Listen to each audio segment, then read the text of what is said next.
Good afternoon, ladies and gentlemen. My name is Joel Garthwaite. I'm here today to talk you through a webinar around social media and content titled Engage to Succeed. Just to let you know, before we start some technical stuff, you should be able to see my PowerPoint presentation in front of you and hear me, but I won't be able to hear you. So if you do try and ask me any questions via your microphone, I'm not being rude, I won't be able to hear you, but we will have time at the end of the presentation for some questions at the end, which you can type into the questions box, and I will come to those at the end of the presentation rather than work through them as we go along. So this webinar is brought to you by the ISM Trust, and I'm very happy to be here delivering it on their behalf today. Some of you might know me already because of my work with the Business Advisory Service here at the ISM. So if you are an ISM member, you're entitled to an hour's worth of business development advice with me as part of your membership package if you're a full member or student member. And if you're not currently an ISM member, then obviously that is available to you should you choose to join the ISM at any point. And it's a lot cheaper to do that than pay for my time individually. So what I'm going to do today is just give you a really brief overview of what I do and the type of topics we're going to cover. There's a lot of information in this presentation, and I was just explaining to my colleague that I'm not expecting you all to absorb it in one go, which is the beauty of the webinars via the ISM. They all get uploaded onto the ISM portal, which can be viewed at a later date. So by all means, go back through it, watch it again, try and take in the content at your own pace rather than expecting to get everything out of this particular run through. So, as I said, my name is Joel Garthwaite. I run a company called Bright Ivy Artist Management. We look after musicians, classical musicians and contemporary musicians, and we also run a digital marketing practice as well through that. So building websites for people, running social media management campaigns for people, doing a little bit of SEO optimization. If you don't know what that is, we'll discuss that later. Really a full marketing content service. I also work for Cambridge Publishers Limited as a business development consultant, and I work on trying to get membership organizations and private businesses and luxury brands to realize the benefit of content marketing and trying to get those organizations signed up to the services that CPL, Cambridge Publishers Limited, deliver as well. So I'm fairly versed in the world of social media management and, more importantly, content as a whole.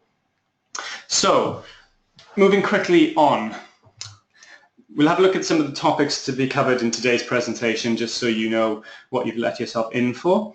So the first thing we're going to talk about is how we can't possibly cover every aspect of social media and its benefits of running it on a day-to-day basis within this 45-minute webinar. But what I hope to do is provide you with an understanding of how content and social media can be highly effective as a business tool. Hopefully I can convince you that it's something you should be building in as part of your everyday way of thinking. Some of you will be using social media already, which is great. Hopefully you'll be able to pick up some tips from this and further that work. And maybe some of you are completely new to it, so I've got plenty of things in there as well. So the first thing we're going to have a think about is before you even contemplate social media management and the platforms in which you can use social media, you need to think about the content. So social media was born out of a want to share information with other people. So whether that content is mundane, such as what you're going to have for dinner, whether it's a video, a blog post, or even an extensive piece of research, the concept is exactly the same. So we'll talk about different forms of content, where they can be utilized, but more importantly, how social media can't function without regular content, creating regular content.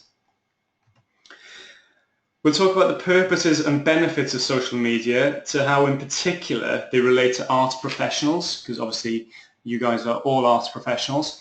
On that point, I'm going to talk about brand and companies and organizations within this webinar. So obviously you need to take whatever you are from that. So if you are a music business, for example, then the term brand applies to you. If you're a music teacher, then you can apply the word brand to your music teaching practice. It all means the same thing, but because it's such a wide range of people attending this webinar, you need to kind of decipher that information for yourself throughout. We'll have a look at how to identify which social media platforms to use. And we'll also discuss the importance of using high quality media and websites to promote you and your services. So in the same way as brands, the term services throughout this webinar applies to anything that you're going to be offering as a way of generating income. So that whether that's teaching or publishing or performing or selling CDs, whatever that is, I'll refer to those as your services. So before you think social, think content. So content and social media are intrinsically linked. Without one another, you'll never actually gain the maximum benefit of using social media. Lots of people think that by just putting random posts and tweets on social media that you'll actually get a return on investment from your time for doing it, so whether you'll actually generate sales or gain more pupils or sell more CDs. And it doesn't quite work like that because content is at the absolute core of social media. So what we're going to do is have a look at the different types of content that you have at your disposal. You'll have heard of most of them, but some are more business-orientated terms and maybe slightly more unfamiliar. So I'll go through them here first. So I'll talk about each point. I'm not going to spend too long on this because I think most of them are now becoming pretty commonplace. So the different types of content we have. Video. Google, which is the #1 search platform for anything, loves video. We'll talk a little bit later on about how using video on your own website can actually help you climb up the rankings very quickly. But high quality video is a really important component of content delivery. If you have bad video quality content, then it has an adverse effect on what you're trying to present. So video is a really key piece of content that you can have at your disposal. In the same way as high quality video, high quality photographs are still a really important part of social media. Statistically, if you put a photo within the tweet or Facebook post that you're writing, it's got a 150% chance to engage more than if you didn't have it there. So photos still play a vital part. Blogs are pieces of thought leadership on an informal scale normally. So ideas that you have, conversational topics, and they're normally posted on forums like WordPress or on your own website or on other blogging forums. Really important ways of driving traffic to your website as well. Vlogs are essentially the same as blogs but contain video. So instead of reading a piece, people can watch you saying what you were going to write down in the first place, so it increases engagement. White papers, if you're running a business, white papers are a good way of collecting email addresses and data components. So you might have a piece of a report or a piece of evidential writing that you've done, and you have some really good statistics. Before you release that information to the general public, you might want to upload it onto your website and say, to access this information you need to input your email address, and then we'll email it to you as a PDF. So not only does it show that you know what you're on about and solidifies your knowledge on a topic, it also is a great way of data capture. Thought leadership, similar to blogs, it's where you really try and put your stamp on a particular topic and show what you're on about, because people will much more likely to be engaged with you and buy from you if they're totally convinced that you know what you're on about. So being a thought leader in your subject area. Press releases are a conventional way of content release. It has all of the information that you might have about a particular event that's coming up, a CD release, a concert, and they are normally disseminated via national press, or more increasingly via music blogs, or even blogs on things like Gramophone, for example, which is now really well read.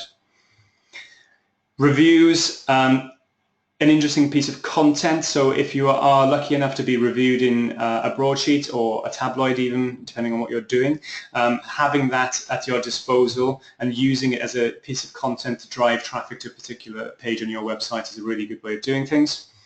And news stories, making sure that you're constantly updating people on what you're doing as a piece of content is really valuable. It makes sure that people know that you're currently existing, you're not living on past glories, and you're constantly innovating in your area, for example.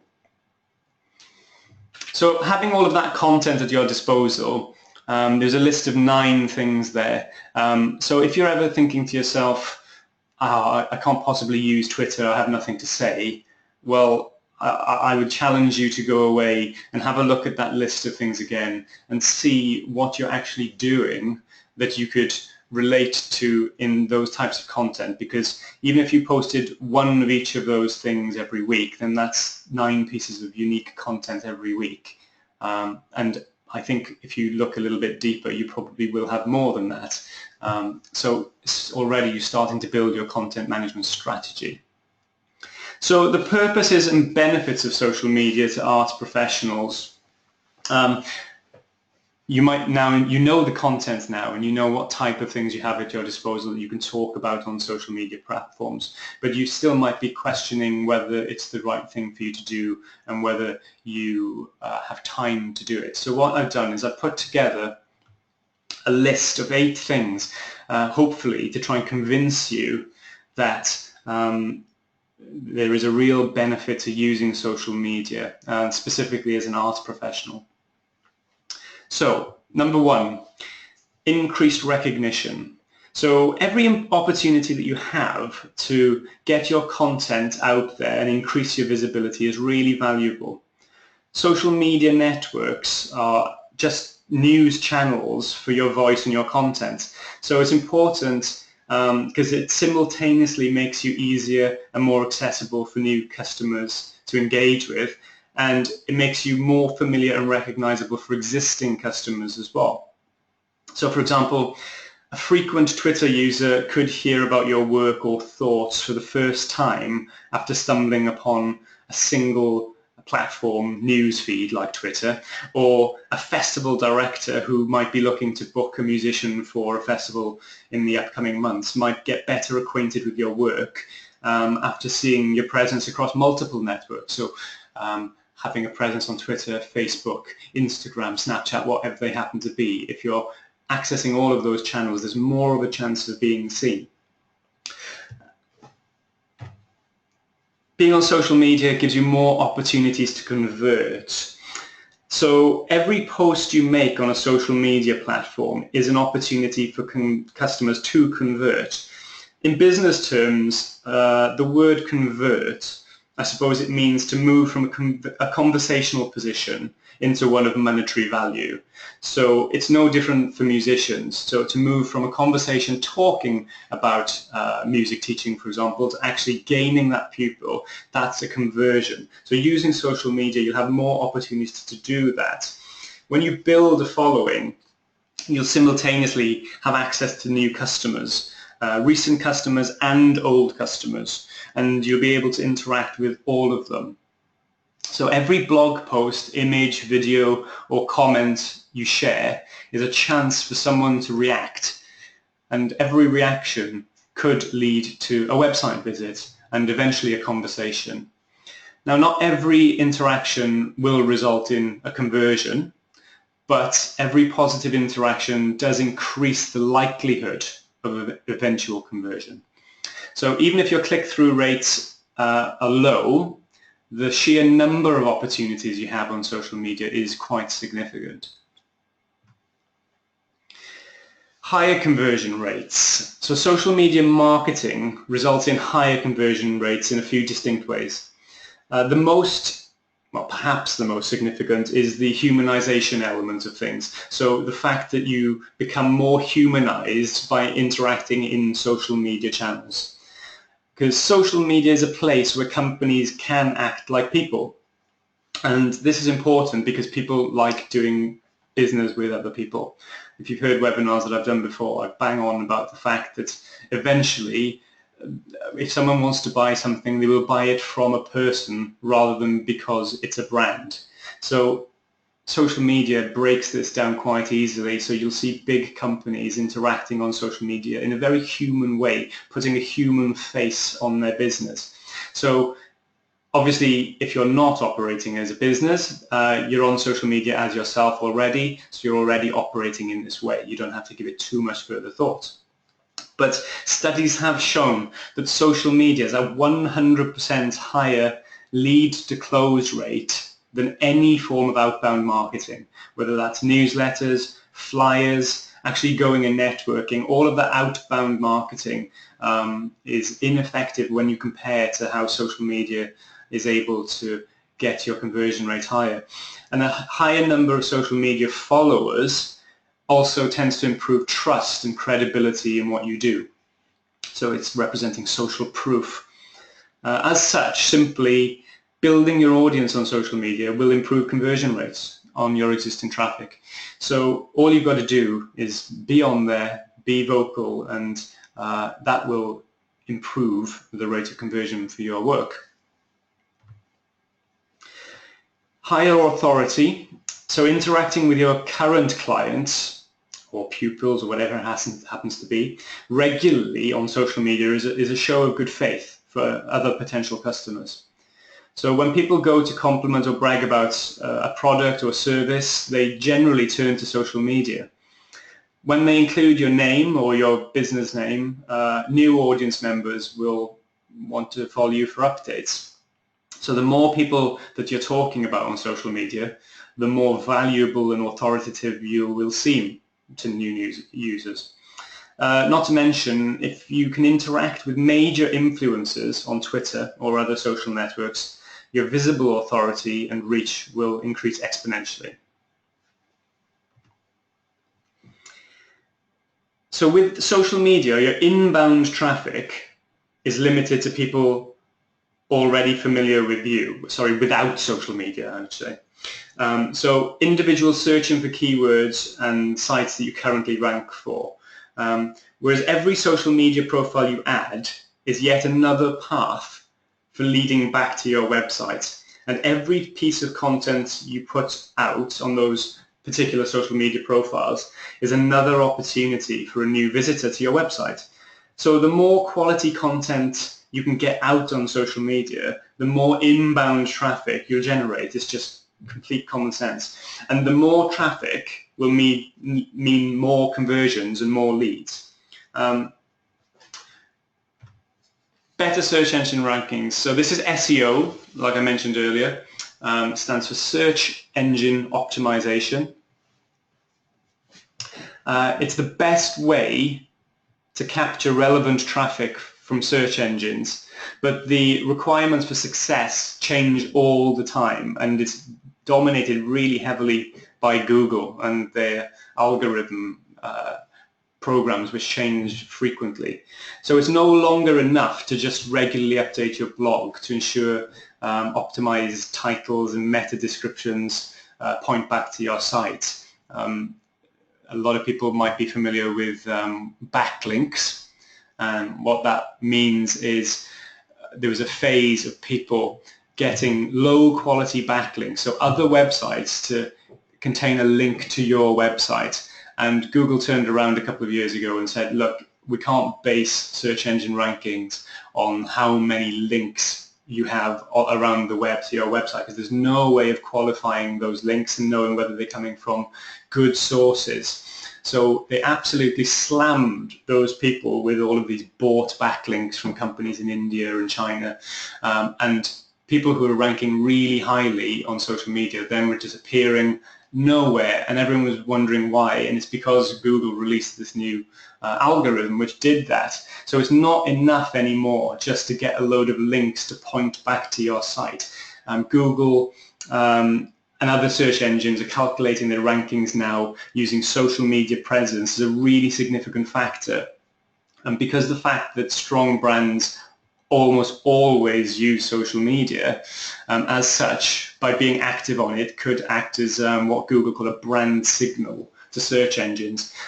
So it's basically Google saying, yeah, you're legitimate, credible, trustworthy, and we're going to rank you for those keywords. Having a strong social media presence is almost mandatory now in getting search engine rankings as high as they could be.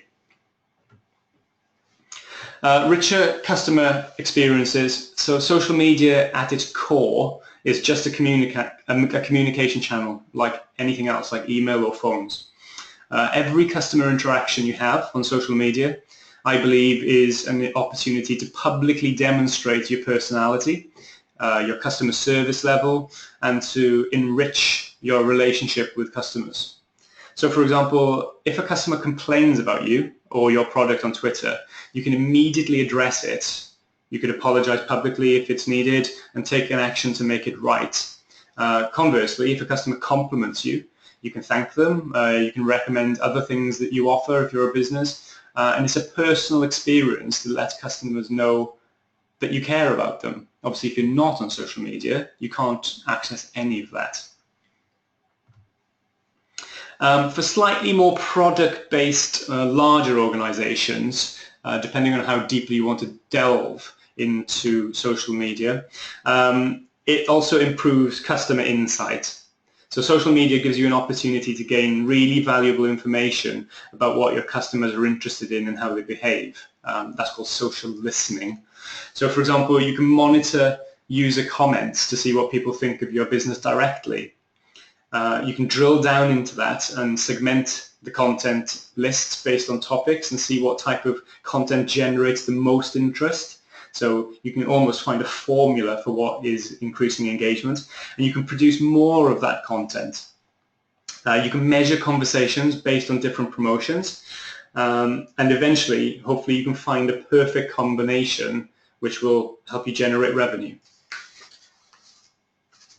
Just a few things to be aware of. Hopefully you're kind of getting gradually convinced that it's something you need to do. But it's important to know that your competition is already involved. So they're already involved on social media. Your potential social media traffic and conversion are being poached away from you. So don't let competitors reap all the benefits whilst you stand there doing nothing. If somehow your competition is not involved, then that's not a reason for you not to be involved. It's an even better reason to get started. The sooner you start, the sooner you reap the benefits. So social media is all about relationship building, and as I said before, it tends to grow exponentially as your followers tell their friends and their friends and their friends, and it goes on and on. So the sooner you start, the sooner you start able to growing that audience. And realistically, the potential losses are completely insignificant. You don't have to have anything to lose by getting involved in social media. The amount of time and money it takes to create your profiles and start posting is really quite minimal compared to other marketing channels. Just about 5 hours a week, or even less if you haven't really got time or the technical expertise. You can actually, for a couple of £100, you can employ someone to actually get your social media presence up and running, and then you can take it from there. So really, there is not a lot to lose from being on social media. So you're all convinced now, I'm pretty sure of it, he says confidently. So we're going to look at identifying which social platforms you should be using, because obviously there's a lot of them out there. This is a phrase I came up with in a meeting about a year ago, and I've never been able to live it down since. But the more I think about it, the more I think it's true. Because we were talking about how many channels you should be on And I casually said, well, if you're not on it, you can't drive from it. Because for me, social media is not about that particular platform. It's about driving traffic from something to somewhere else. So it's about driving it to your website, because your website is ultimately where you have all of the information about you. The social media channel is just a platform to help you drive traffic to something else. So if you think of each social media platform, whether it's Twitter or Facebook or Instagram, as a different shop location, you begin to think about having more shops will benefit the amount of products you can sell. So if you have a lot of shops, obviously you need to ensure they're well staffed and maintained and well stocked and operate efficiently enough not to cause customer complaints. It's obviously a balancing act between having the time to run your social media platforms well and how many you should be operating in. So link it back to that shop thing. You know, having one shop in one location, you will sell products from it. But if you can have more shops in more locations, providing that you can service them properly, you'll obviously sell more products. So how do we go about choosing the platforms? I've come up with a list of 4 things which I think will confidently tell you which platforms you should be using and allow you to go away and actually do a little bit of analysis over your competitors and those platforms so you can really tailor-make your social media presence. So number 1, define your social media goals and align them with your business goals. So what I mean here is you need to find out what your business wants to use social media for. So that could be a number of reasons. 3 examples might be you might want to raise awareness, or you might want to generate leads, or you might want to increase website traffic. You might have a list of 3 things, 5 things that are not those, but you have to clearly define why you want to use social media before you understand which platforms to use. You need to research those social media platforms to understand what's unique about them. Do they actually help your business needs? Who else is using the platform? And how often do you need to share or post on them for them to be effective? From your list of social media platforms, you can see if your competitors are available on the same network. So look at your competitors' fans or followers or whatever they call on that platform, because these are potentially your customers that you can tap into. So compare your business and your competitors. If your competitor is active on the social network that you're looking into, then rather than think of that as, oh, well, I can't possibly compete with that, then it's more than likely to be the perfect place for you to be too, because they've already established that's a good place for them to be, and they've already developed a following on it. And once you've done that, you need to understand what type of content is important for you to build awareness of your brand, and what is easy for you to develop, because this does come down to ease of use as well. You need to be using platforms that you can comfortably manage. So different types of content work better on different social media networks. So for example, Pinterest is a visual platform, so it's perfect for retail, e-commerce, photography, graphic design. If you have a restaurant and you have lots of bustling images, it's great to present your work here. If you're doing a lot of visual work with music, record labels, publishing, Pinterest is definitely worth looking at. YouTube is obviously great for watching videos. Therefore, you might upload videos like product showcases, teaching tutorials, interviews, webinars, concert footage. So if you're going to use YouTube, obviously make sure you have lots of video content.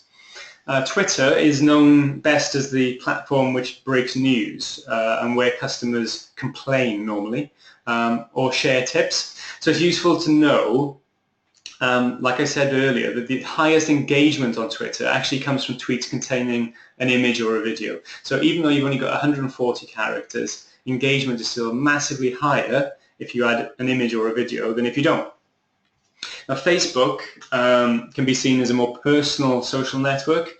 It works best when businesses are showcasing their personal side of the business, such as updates, internal events, fundraisers, what everyone's drinking in the pub on a Friday afternoon. But you need to remember that don't feel pressurized into using all of these different social media platforms. You need to find the ones that suit you and your business the most. And once you've chosen a select few, you'll find it easier to develop a really well-targeted following on them. And it'll also be miles easier to manage.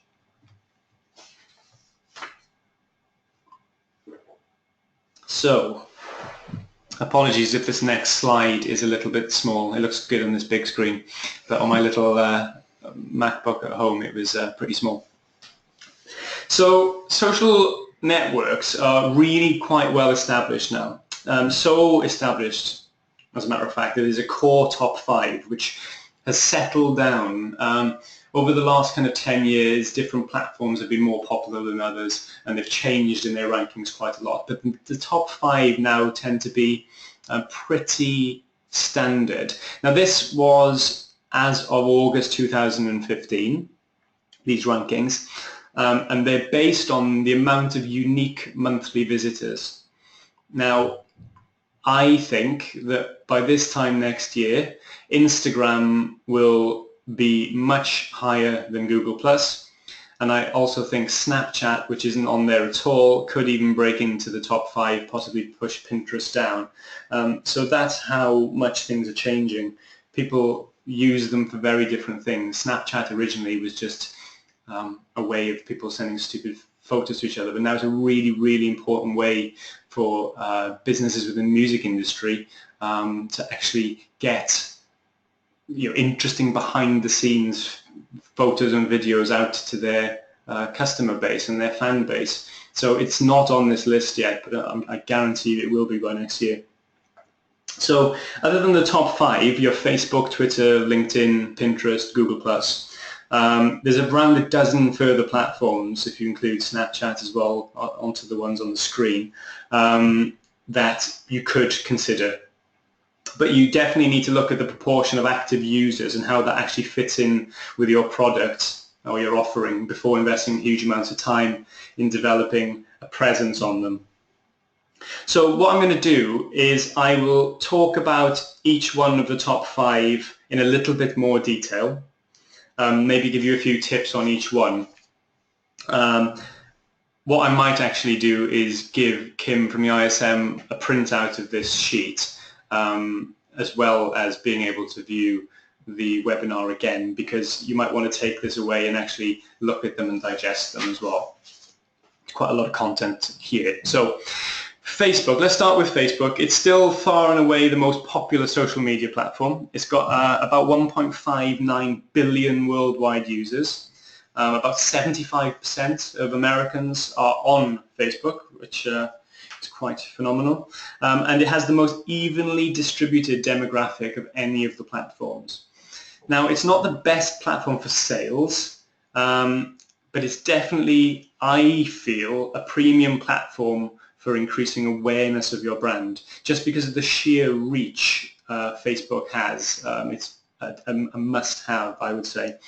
So whilst we're not talking specifically about advertising in this webinar, it's important to just let you know the targeting capabilities of Facebook's advertising tool. Because when you sign up for Facebook, you put your personal details onto the platform, you can target via the advertising platform on it some really quite specific people. So you can imagine targeting your advert not just by demographic, but by the job title of the person you want to get out to, or the age even of a user's children, or the fact that they've recently come back from a holiday. It's actually really scary, the level of accuracy that you can target on Facebook, and it's not very expensive to do. So Facebook advertising is definitely something that you should look into if you have a product with a particular demographic that you want to target. Something to be aware of, however, is the dramatic generational changes happening at the top of Facebook. It's quite well documented that a decrease in popularity has been put down to the increase of parents on Facebook. So a fact that understandably has terrified 16-year-olds everywhere. So keep an eye on Facebook if your market is teens, because I'd recommend that you actually turn to something like Snapchat or Instagram for that particular target audience. Facebook is definitely shifting to an older demographic. Twitter, number 2. Despite being arguably the second most recognized platform out there, Twitter is actually 4th in usage with around 230 million monthly active users. So it does deliver a staggering 1 billion unique visitors to websites via embedded links each month. That stat is incredible. And a great part of Twitter for business is that its users have a higher tendency to follow brands than they do on any other platform. So users on the site, they tend to keep up to date with what's going on, which is why celebrities and musicians do so well on it. In fact, Twitter users are there to listen and learn. It's built that way that actually only 60% of Twitter users actively post. So out of the 1 billion people, or however many are registered on it, only 60% of them are actually posting. So Twitter, I feel, is also essential for relationship building with influencers and communication with customer base. And this makes it an important platform for marketeers from every industry. Since Twitter's added inline images, if you're already a user of Twitter, you might notice that images appear really prominently now next to the tweet rather than being hidden. It's become pretty apparent that including a picture in your tweets does increase engagement. There's a company out there called Buffer, and they've reported that actually they've seen an 89% increase in favorites, or likes as they used to be known, with images over those without. And if you have an image in your tweet, they've actually seen an increase of 150% in terms of retweets. So Twitter was never designed for photo or video, but it's changing rapidly. Instagram. Now Instagram is number 7 on this list, but because of its use over the last year, I've decided to bump it up to number 3 in my rankings. It's now exceeded the user base of Twitter, and there's over 400 million active users per month. On the sign there, it's got 100 million. It's up to 400 million since August 2015, which is incredible. But it's definitely skewed towards a younger demographic. So Instagram has a user engagement rate of around 4%, which might seem low, but that is much bigger than Facebook or Twitter, actually. So around 40 million photos are shared on Instagram every day. But the most important factor, I think, is because of the dominance of the 18 to 29-year-old age group, businesses that target that particular market absolutely should be on the site. It does rely on you being out and about, I would say, being on Instagram, because it needs updating with current pictures of where you are. So if you're a business that doesn't really leave the office, using Instagram is going to be quite difficult. But if you're a performer, Instagram is absolutely amazing for engaging with potential customers. Google Plus. Now Google Plus is a weird one because actually 67% of the people who use it are male, and the majority of them are either in technical or engineering fields. And the average age is actually surprisingly high, it's 28. So although the platform boasts 2.2 billion profiles, only 4 million are actually active. And then this is partly to do with Google's buying up of YouTube in 2006. So essentially everyone who had a YouTube channel or profile immediately became a Google Plus user. So that's why, even though there's 2.2 billion users, only 4 of them actually use it. But it is, for me, ideal for content sharing. It's because of its compatibility with YouTube. The Hangouts function is really good for conferencing, and the chat function. And since 2003, Google produced an algorithm program called Hummingbird, which I really paid a little nod to earlier. And since Hummingbird, back in 2003, Google have decided that social shares have become a major priority for online business. So, in fact, Google plus ones are one of the most important factors into determining SEO for search engine rankings. So Google Plus, if your main objective, I'd say, is to try and raise through the rankings, then Google Plus is definitely worth considering sharing content on. Pinterest, number 4 on the 2015 list. It's in the past year actually vaulted its way onto the number 3 spot as the most popular social media platform. 84% of its users are female, as opposed to the 67% of Google Plus, which are male, and that makes it the second most popular site for a demographic of women. Pinterest demographics are interesting, not just because it's so astoundingly female-dominated, but it's because it has the second highest percentage of internet users in the £50,000 a year income bracket. So it's people who are actually looking for aspirational things on Pinterest. They're looking for ideas for purchases, maybe for their house. They're earning a lot of money. 34% of Pinterest users actually have a household income of over 100 grand. So compare that with something like Twitter. It's a completely different ballgame. ROI, return of investment, shows that Pinterest actually has the highest percentage of ROI for businesses that actually fit into its demographic base. 70% of Pinterest users use the platform to get inspiration, what to buy. That's actually 17%, 17 on Facebook. So if your business fits into this, then you should definitely be paying a little look at Pinterest. Now, one that I think is really, really, really important is LinkedIn. It touts itself as the professional social network, and in that respect it's accurate because it has 414 million users, 38% of internet users with an income of more than £55,000 are on the platform. So it's clearly aimed at a business demographic. 79% of its users are 35 or older, and that actually makes it the oldest platform in the whole list. If you're using LinkedIn already, no doubt you will notice this. People use the platform to check up on business partners, find jobs, networks. They tend to use LinkedIn periodically, I would say, rather than on an hourly basis like hardcore users of Twitter, Instagram and Facebook. And LinkedIn pretty much is for professionals. It's about professionals. It's highly influential in job hunting, both for employers and applicants. But I think it's a great tool for networking, and the content sharing function via the Pulse platform is superb. So if you're writing a lot of blogs, especially thought leadership pieces, then definitely check out LinkedIn Pulse. So the use of high quality media and websites to promote you and your services, whether you realize it or not, everything we've discussed so far comes back to your website.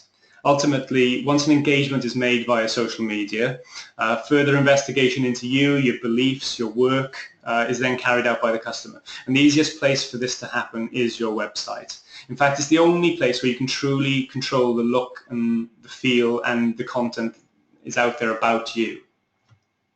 So you need to ask yourself the question, is my website truly fit for purpose? So I'm going to rattle through this as quickly as I possibly can. Because I do want to get some questions in. So I'm just going to go through it as quickly as I can, and then I will give the document to Kim to put up as well so you can read it. So I would say about 50% of my time with Bright Ivy evolves around website consultancy and development. The other 50% is split between business development, content creation, and carrying out other work on behalf of clients.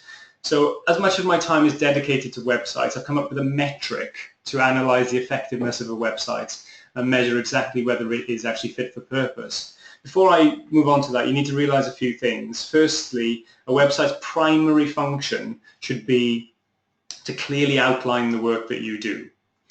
Point number 1 there. You should provide examples of video and audio to demonstrate this and give promoters, festivals and agents all of the relevant information they need to make a decision about booking you and your work. So the more difficult you make it for people to access information about you and contact you, the less likely you are to get inquiries. If building or improving a website immediately raises fears around cost, you should know that building and designing a site does not have to be expensive. If you're technically minded and have a good eye for design, then you can do this yourself through systems like WordPress. If not, then set aside a little bit of money to get a professional company to do it for you. Even if you're designing your own, I would recommend seeking advice from an industry professional that knows what promoters are looking for musicians' websites, even if that's only on a consultancy basis rather than getting them to do the whole thing for you. So, what does fit for purpose actually mean? Having an online presence is vital to getting noticed in what is an incredibly crowded marketplace. If you think of your website, going back to the analogy of a shop, a high street shop window, then you won't go far wrong. Actually, there's loads of parallels that can be drawn from that analogy. If you're looking for a new shirt, you probably have already got a pretty good idea about what specific style you're looking for before leaving the house, and possibly even a good idea of which shops you want to look in. So imagine walking down your local high streets, you disregard several stores because the shopfront isn't inviting, maybe it doesn't match your style, or it isn't visually engaging enough to capture your attention. You then come across a shop that looks great from the outside, but when you get in there, it doesn't have the colours or sizes that you need for you to make your purchase. And then finally, you stumble across the perfect shop. It looks great from the outside, in fact, even better if it looks unique. You feel compelled to explore its offerings, wander around, try on at least maybe a dozen different styles of shirt. Every shirt you try on leads to you making a step toward deciding on that important purchase decision. So eventually, after 20 minutes of browsing and trying on shirts, you've made your mind up. Either you want to buy something or you don't. Now, at this point, the shop, in this analogy, has done everything it can to convince you. It's got you through the door, it's impressed you with this layout, signposting, it's given you a wide range of products to choose from. So there's nothing left for the shop to do other than hope the quality of its products has led you to making a purchase. If it hasn't, then hopefully you've had an enjoyable experience nonetheless, and you've learned something that you didn't know before you went inside. So hopefully you can see where I'm going with this. Effective websites work in exactly the same way. But only you need to imagine the customer isn't confined to a specific town or country or anything whilst looking for that perfect item. So whilst getting that perfect shirt now seems truly achievable, if somewhat daunting prospect, you need to present yourself online in an exceptional way in order to make them buy from you. And sales don't have to be financial either, especially in the short term. It could be a simple case of your site making a positive impression on someone, which in turn might lead to a future sale.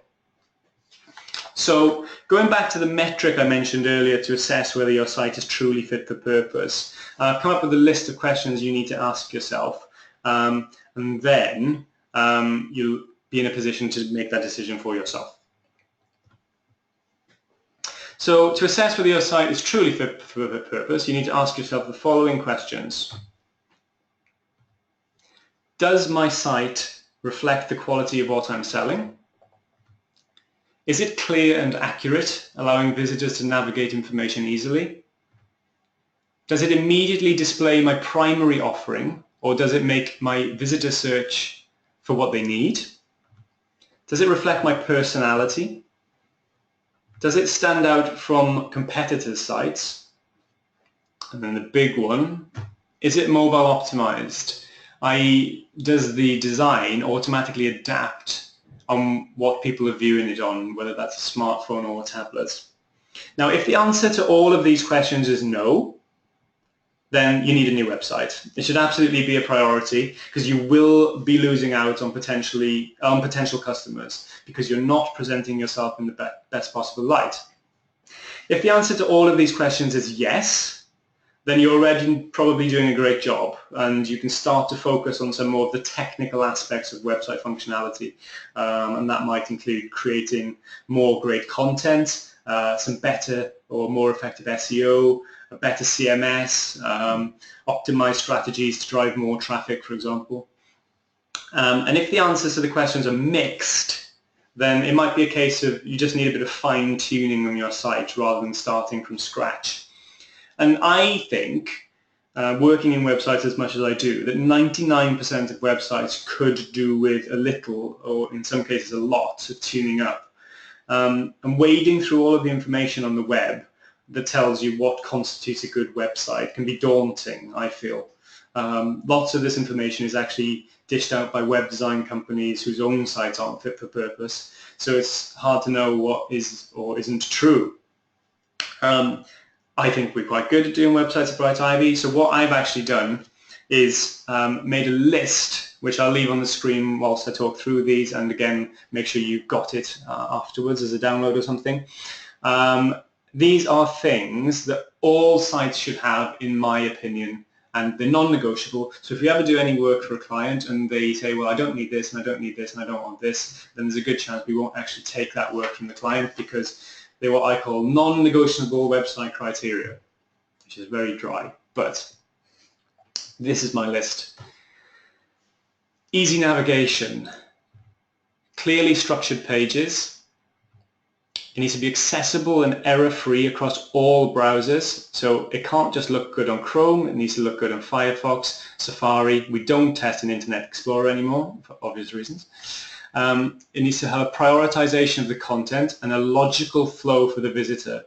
By that I mean it needs to be user-focused rather than a piece of propaganda about yourself. They need to get the benefit from it rather than it just being a vanity piece. It needs to be clear in its presentation, have enough unique and regularly updated content to keep people coming back. It needs to be based around its viewers' needs, not around what it's selling. It needs to make a lasting impression. And a really important one is it needs to have a visual identity, which is a nice way of saying branding, and a design that reflects your personality. It absolutely needs to be mobile optimized. Google will absolutely ruin you in your search engine rankings if it's not. It needs to have good SEO optimization. It needs to load quickly.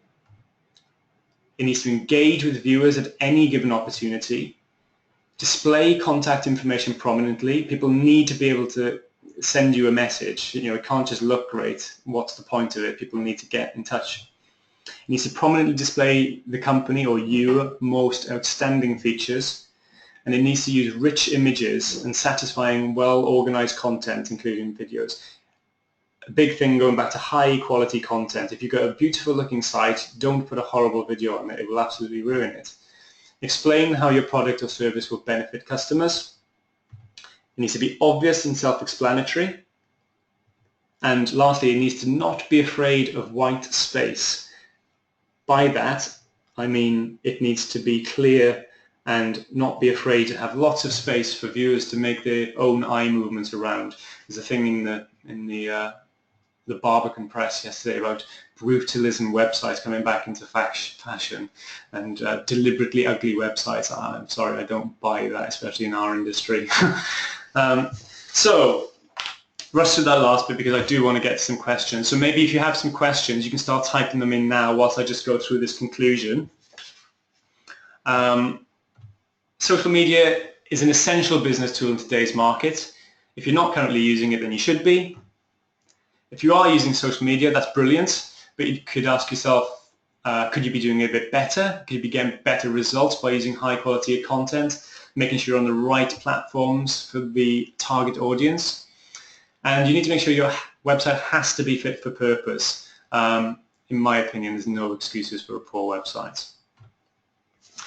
Ask for advice. You can't be good at everything. If you've heard me speak before, I use the analogy that if you're a doctor, you wouldn't change a head gasket in a car, and if you're a mechanic, you wouldn't do a kidney transplant. So it's exactly the same for musicians. If you're a musician, why should you be good at social media, really? You know, you can improve upon it, but if you do struggle with that type of thing, you need to ask for advice.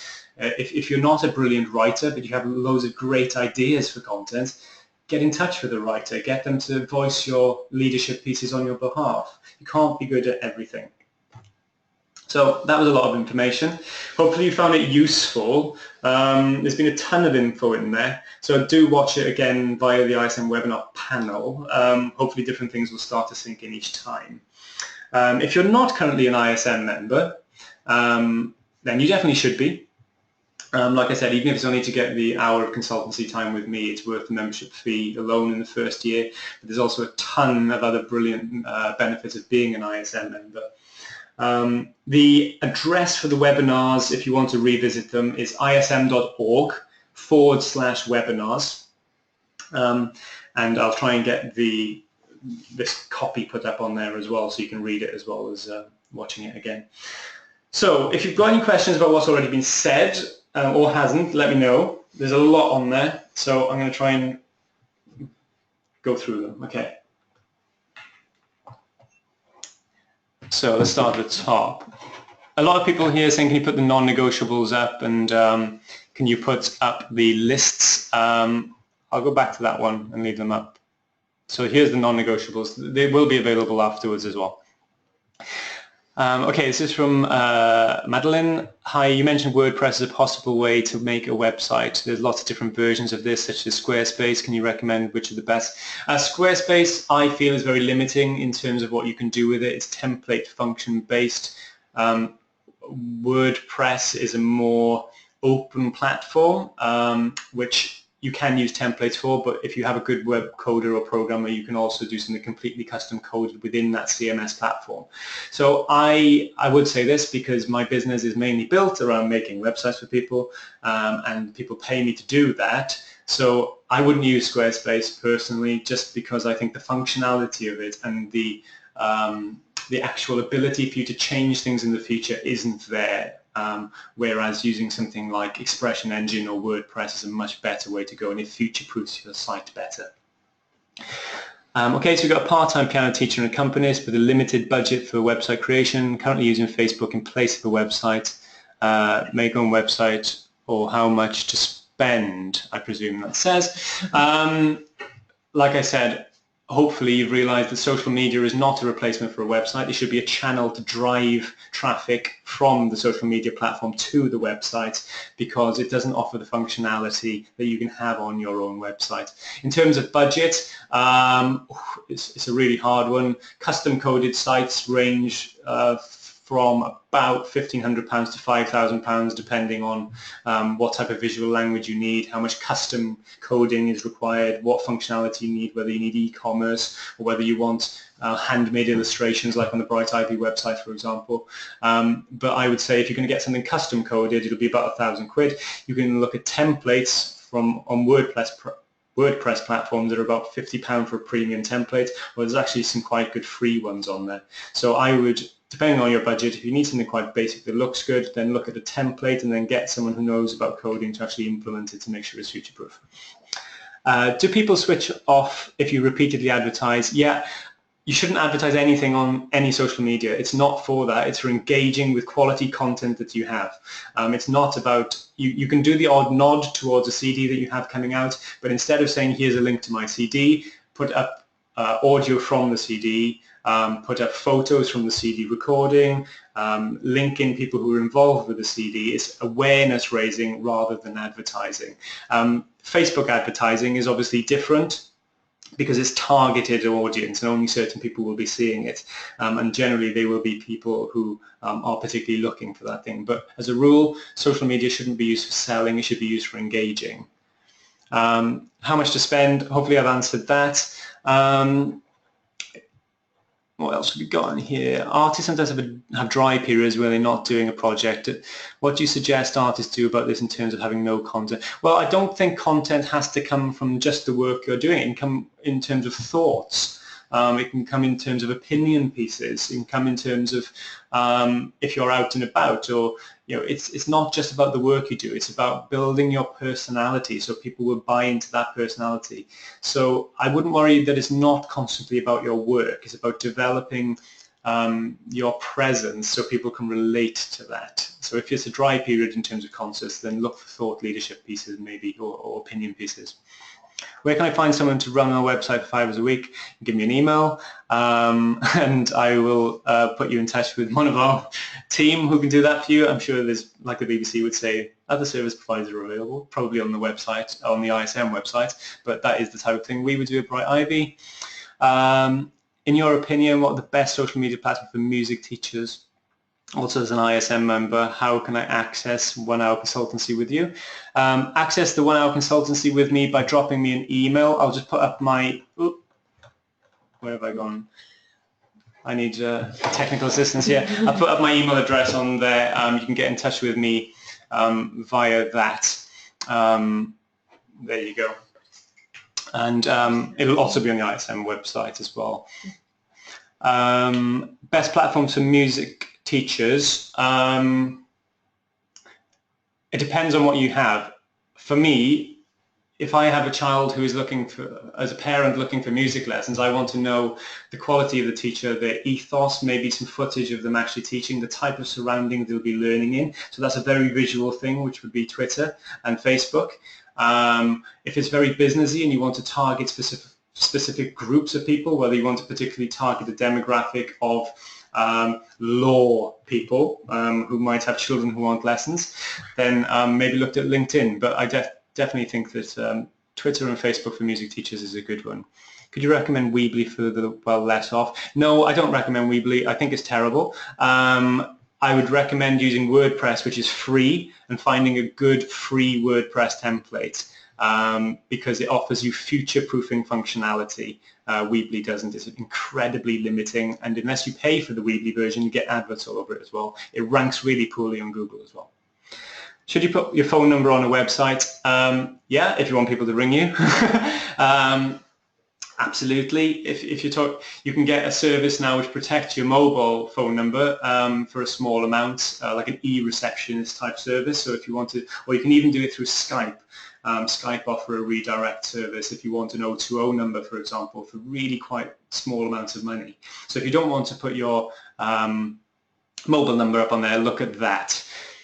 Surely if you invest in a website for advertising, then longer term it would not cost anything. I'm not sure what that actually means. Let me think about that. White space, can you please explain what white space means? It means the space around the content that you have on the site, so it's not really cluttered. It's nice and clean. It allows users to have a look around it and don't feel overwhelmed by consuming a load of information they might not actually be interested in. Or Google it as well, probably give you a better definition than me. Should I have a dedicated teacher Facebook page and keep it separate from a personal one? Yes, I think so, especially if you're teaching children, trying to keep your personal personality and your business personality separate, absolutely. Obviously it means managing to put Facebook profiles, but it's not difficult to do these days. Definitely try and keep it separate. I think I've got through them all. Whew. Oh, there's another one. I can't see how Facebook helps. How do you find the appropriate people? I think you mean via the advertising portal. You go through the Facebook ad section, and if you have a specific product that you want to sell, so whether that's your music lessons or whether it's your publishing or whether it's your compositions, you create an ad essentially that has that information, and then you can tell Facebook where you want that advert to be disseminated. So you might say that I only want to target people who have interest in violin. Or I only want to target people between the ages of 55 and 75 who have an interest in violin with 2 kids under the age of 20. It is really that specific. So hopefully that will help explain how Facebook can do that for you. Any ideas for social media management tools for multiple social media channels? Yes, I have loads. TweetDeck is quite good if you have multiple platforms. The Buffer app is really good for posting at different times, and it'll tell you when your target audience are particularly active if you have the premium version of it. So if, for example, your users are active at mainly on 3:30 on Wednesdays, then that might be a good time to get your hard-hitting content out there on those times. Hootsuite is another one. There's loads, to be honest, for multiple social channels, but Hootsuite, TweetDeck, and Buffer app. There's also one called Social Bro, which I use quite a lot for actually looking at statistics around social media. So hopefully there's a couple for you there to have a think about. Okay, so remember, if you are a member, I know I haven't had time to cover everything here, but you can get in touch with me for the 1 hour free consultation, which I'll be delighted to go through anything in particular that you want me to go through in as basic terms or as complicated terms as you want. I appreciate that some things have been really geeky and some things have been quite basic, so that 1 hour consultation, if you are an ISM member, I recommend you use, and the details will be on the ISM website. One last thing, James Williamson, is there a disadvantage to cross-referencing Facebook and Twitter? Yes, don't do it. I wrote a blog on this. Do not do it ever, because they have a completely different user base for a real reason. People might be on Twitter because they hate Facebook, so if they see a load of @ signs that don't actually link anywhere because you've just copied the Twitter post into Facebook, it's just going to annoy them even more and turn away potential customers. It's inexcusable nowadays with joint platform sharing that you need to do that, so definitely split your content between Twitter and Facebook. Don't copy them, there's no need. Right, I'm out of breath. Really thirsty. Thanks for taking your time to be part of this webinar. It'll be up on the ISM website along with all of the copy from it as well, and do get in touch with me for that hour's consultation if you are an ISM member. Take care. Thanks very much.